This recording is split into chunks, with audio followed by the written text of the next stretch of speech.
today on the interactive segment, let's switch things a bit because a former vice president collapsed.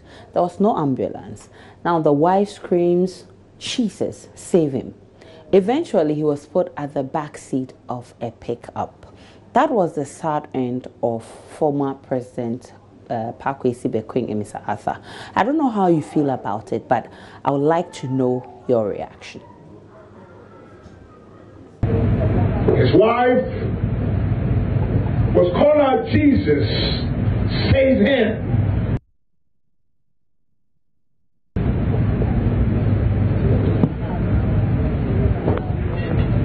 I just said, call the ambulance.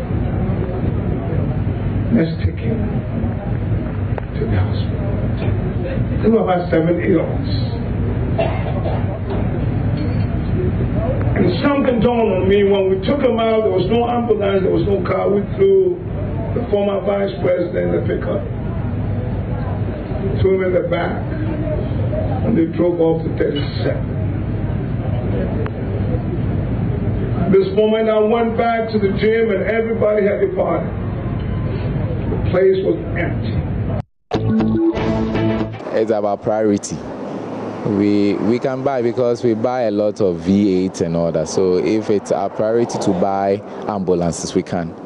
And if a whole former vice will be treated this way, then it means the rest of us, I don't know how. For a whole vice president to be in a pickup at the back of it, that is something we should actually, cry of it. And we are appealing to our leaders to actually pay a very good attention to what we are facing in terms of our health. The whole issue is that as a country, essential issues politicians will not talk about. They talk about unnecessary issue. This is a wake-up call to all Ghanaians. It's not too good. It doesn't speak well of the country. I think they called in for more ambulances, but I don't know why the ambulances are not still finished. I don't know. So with that, and I think they should look into it and then finish the hospitals and with the ambulances so that it can, at least this kind of things can be taken care of. All right, let's check out some comments on Facebook. And Prince from Ponkodia says, what I heard and my reaction really don't matter. We want you to engage the government to provide the best conditions for we the citizens. John Hammond said, I said, Okyehene, next time if you are elected a leader, you will set your priorities right. Okay, now that's a bit unfair, John Hammond, don't you think? And Nanea Marco says, the narrative of how he died cannot resurrect him. When the 72-year-old man died, we said we had learned our mistakes. Now it is our own statesman.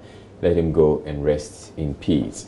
Nane Freya, someone says, my reaction is that poor health systems in the country don't discriminate.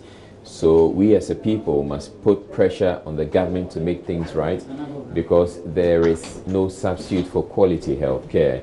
Setudro Echampong said, sad but happy that someone who could have effective positive changes in our health system finally had a taste of the medicine of the masses. James Abusanga says, it was a sad moment for me as more public figures continue to die in cars, not even in ambulances, amidst the first-class hospitals we claim to have constructed.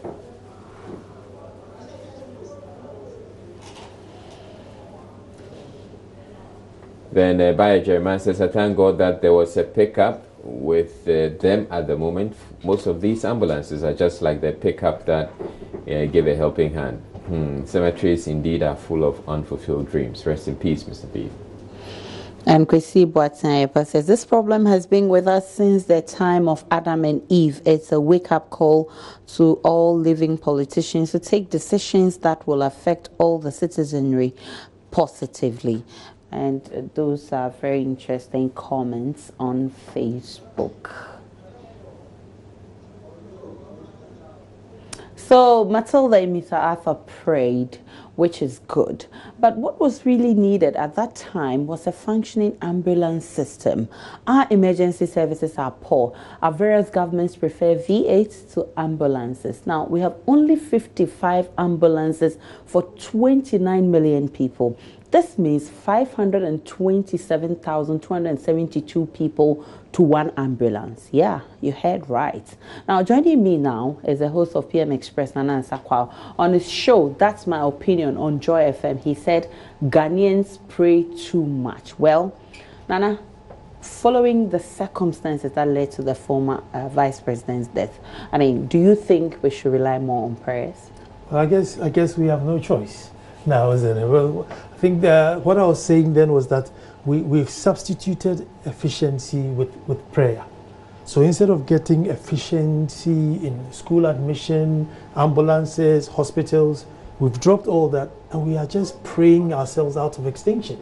We are literally praying ourselves out of extinction because from the Air Force base where the gym is and 37, if we can't get an ambulance and get, such a VIP or high-profile person there, and then those of us who are not that high-profile, we have to double. It's very pathetic. Don't forget that between the where the incident happened and the hospital, a lot can happen, and most often that is where we lose the lives. Not what happened to the person, but transporting the person from where it happened to the hospital. Well, we need more action, but it appears we are now running on prayers. So join us. We're having the conversation, but if you have a reaction, there are some numbers you need to call us right now, okay? So you have 30 seconds. Call and share your opinion in 30 seconds. If you feel we need more prayers too, you also have 30 seconds to pray for Ghana. And the numbers is 0302-211-691, 0302-211-692. Call right now, 30 minutes, share your comments, or if you think we need prayers, pray for Ghana. Let's continue with some of your messages on Facebook. But even as we have the calls and wait for the calls to come in, one of the things that we realized in the conversation where we had with the officials of the Ghana Ambulance Service and the Dr. Yansing is that it's not just a matter of having ambulances. We need to have a system in place, a system where when the ambulances pick up the person, they're already communicating with the hospital. Exactly. And they know which hospital they're So it's not the matter where you get to the hospital and you are now looking for... And we have a caller, perhaps. Okay. Hello, good evening to you. Your name, where are you calling from? My name is Abubakar Maldin. I'm calling from Tamale. Okay, let's hear you. You have 30 seconds to make your point. I don't think... I think the prayers, we are, like Nana and Nsakwao just said, we have substituted efficiency with God. So we should just stop and take actions on this kind of thing. Ambulances, 500-something thousand as against it. It's too much. Too much. It's been with us for the past years, and we're not solving it. It happened to the former president himself before he came to the vice president. And if it happened to the normal Ghanaian, but we don't solve it, but it's because it's the former vice president. Now it has become an issue. All right, thank you very much. Point well made. I hear we have another caller. Good evening to you. Your name, where you're calling from, and your point in 30 seconds. Hello? Yes, you're on Joy News Interactive. Yeah, my name is Ibrahim Sovali. Right. Hello? Ibrahim, make your point. Yeah, what I'm saying is that it's very sad this has happened to our vice president, our former vice president. The politicians should take clue out of this, because when we spend so much money on VA and the rest, our health care is not concerned with the politicians, and this must be an eye-opener to everybody that this is when the sickness does not care who you are. So our leaders should set their priorities right so that. All right, many thanks for making your point, and that will be how we end the interactive segment. But stay on, because this ambulance emergency discussion is continuing on PM Express. Nana Nsakwao will drive you through that. Thank you so much for watching. My name is Aisha Ibrahim. Have a great one.